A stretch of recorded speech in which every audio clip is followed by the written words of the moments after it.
Tim Penyidik Jaksa Agung Muda Tindak Pidana Khusus Jampitsus, Kejaksaan Agung, Kejagung, kembali melakukan penggeledahan terkait kasus dugaan korupsi tata kelola minyak dan produk kilang pada PT Pertamina, Subholding, dan kontraktor-kontrak kerjasama (KKKKS) pada 2018-2023.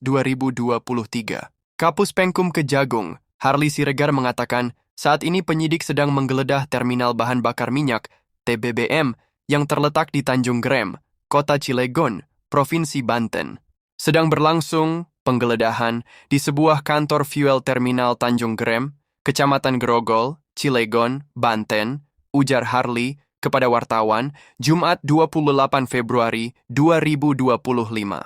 Harli mengaku kini dirinya belum bisa menjelaskan hasil penggeledahan di lokasi tersebut, lantaran baru dilakukan pada pagi tadi. Masih berlangsung, kita akan tentu update apa yang menjadi hasil dari penggeledahan yang dilakukan di tempat ini.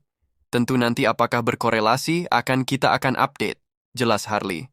Sebelumnya, pada Kamis 27 Februari lalu, Kejagung melakukan penggeledahan terhadap sebuah depo atau tempat penampungan bahan bakar minyak, BBM, milik PT Orbit Terminal Merak. Sementara itu, Kejaksaan Agung, Kejagung, masih terus mengusut kasus korupsi tata kelola minyak mentah dan produk kilang pada PT Pertamina periode 2018-2023.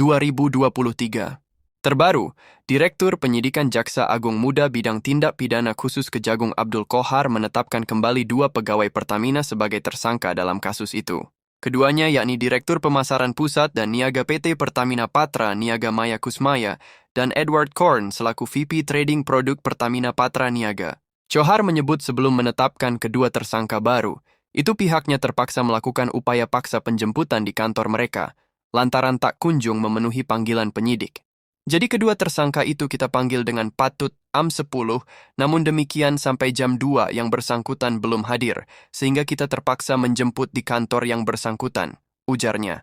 Berdasarkan perannya, Qohar mengatakan Maya dan Edward terlibat dalam pembelian bahan bakar RON 90 atau lebih rendah atas persetujuan Direktur Utama PT Pertamina Patra Niaga. Hanya saja, pembelian bahan bakar itu tidak sesuai perencanaan.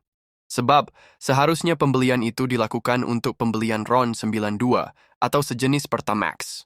Selanjutnya, Maya juga diduga memerintahkan Edward untuk melakukan blending produk kilang jenis RON 88 Premium dengan RON 92.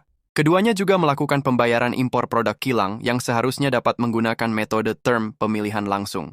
Namun dalam pelaksanaannya kedua tersangka justru menggunakan metode spot penunjukan langsung, sehingga PT Pertamina Patra Niaga membayar impor produk kilang dengan harga yang tinggi kepada mitra usaha DMUT.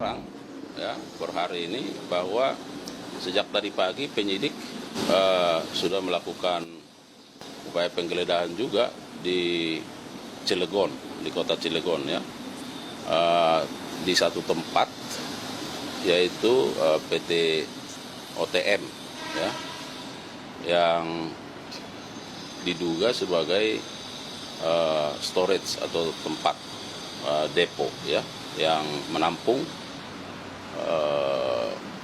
minyak yang diimpor. Ketiga, per hari ini juga penyidik melakukan penggeledahan dan ini sedang berlangsung di Jalan Panglima Polim 2 di ya. Baru saja sedang berlangsung di sebuah rumah